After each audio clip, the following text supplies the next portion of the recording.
Hey everybody, my name is Rick and I am your disc golf coach, here to hopefully help you improve your game just a little bit more each day.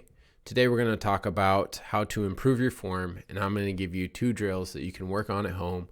Super simple and easy, and a great way to improve your form. So we're just going to jump right into it. The first one we're going to talk about is what I call the wall drill. Super easy. We're just going to go ahead and set this up. So what you want to do is you're going to create your power box, power pocket, whatever you call it. Walk up to the wall, place your arm on the wall, making sure to keep your body away from the wall, and then you're going to get into an athletic position. So the main things you're going to be focusing on are creating this 90-degree angle power box with your arm here, the one that extends down the wall, and then heel to toe as you're setting up your stance, just like you would for a throw. Your toe is probably going to be anywhere from 3 to 4 inches away from the wall, more than likely. After you've done that and you've got set up, then what you can do, if you notice these 3 little black dots on my wall, I'll show you what I did. So this probably looks a little bit further down than it really is. But basically this little dot right here is going to be your reach back point. It's going to be a little bit above where your waist would be. And then obviously this is where my power box, where my wrist is for the power box on the wall. And this is where your hand is going to end with a straight line. So the normal pull is you're going to be starting low, coming up, and then going flat. The reason I don't really pull flat or from up here, if I start up here, I tend to air bounce my shots. So I pull down and then kind of launch them upward, giving them a really bad angle. Same thing when I'm kind of on a flat line. Like, I guess it could work for some people, but I tend to pull down and then launch my shot up for whatever reason. So if I start low, pull up, and then go flat, I don't know if it tricks my brain or whatever it does, but it seems to work and give me a better angle with my throw. I notice a lot of pros and other really good throwers that do it. So for whatever reason, it works, and that's why I do it. So I'm just going to stick with it. So once you get your little dot set up on your wall, I used electrical tape, FYI. That way my wife doesn't kill me and I don't ruin the paint. It works really great, comes off easy. So set up your power box, get in an athletic position. Then you're going to get into your reach back. So you're going to reach back. Eventually I will reach back. There we go. Okay. So get into that position, focusing on this 90-degree angle between your arm and shoulders, making sure that when you get into the next position, you're creating the power box properly. This happens in 3 parts. So reach back, then you're going to create that power box by bending your elbow as your body turns, and then making sure you want to make sure your hand follows down the wall and doesn't pull off to the side. You don't want your hand finishing over here, because that would mean that you're pulling with your elbow off to the side of your body, and you don't want that. All you're doing is bending your elbow to create the power box, and then your hand is going to follow through in the path that your elbow created along the wall. That's why your hand follows the path of the wall. You don't want your hand finishing out here, or even worse, finishing way out to the side of your body. That is a mistake, and you don't want to do that. So just keep repping it. Get into your little position. You're going to do your reach back, obviously focusing on twisting the hips as well.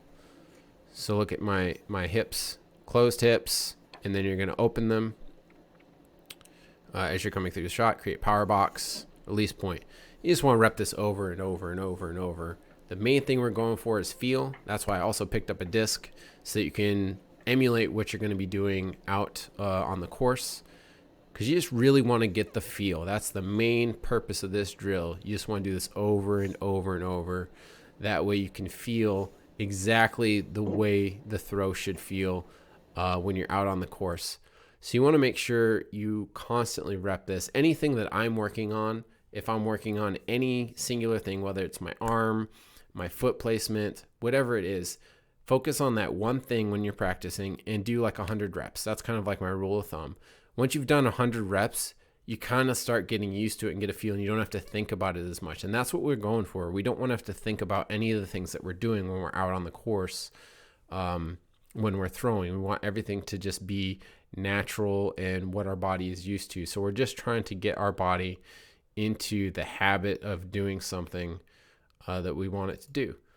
The second drill that I do is what I call the towel snapping drill. You may see people do this at the course when they're warming up. Take a normal dish towel, fold it in half, and then grab it by the end. And then when you just throw like you're doing a normal throw, and you should hear a pretty loud snap when you're doing it properly.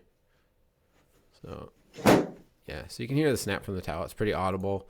It might not be super loud every time, but for the most part, you should hear that pretty wicked snap out of the towel when you're throwing properly.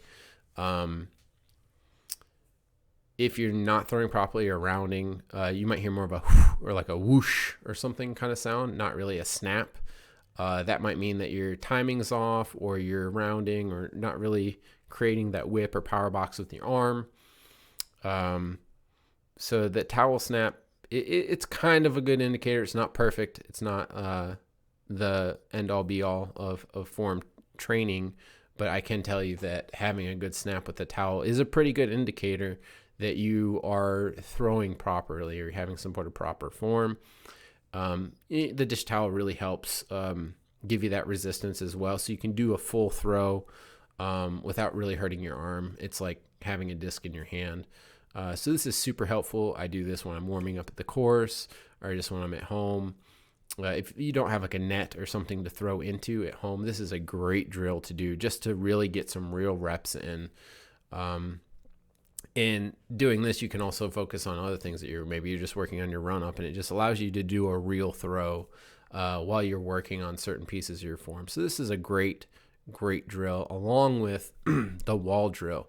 And like I said, you just want to rep things over and over and over until you get the feel of it. The main thing is just really getting used to the feel of what you want out of your throw. And after you've repped some things enough times, you won't really have to think about it anymore. So hopefully these 2 drills help you out. I know that they help me out, and I use them quite a bit, especially in the winter when it's cold and I don't want to go outside and throw.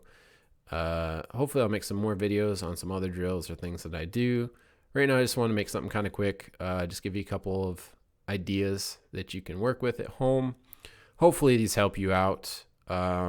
And hopefully I'll be back with another video soon. Until then, thanks for stopping by and watching.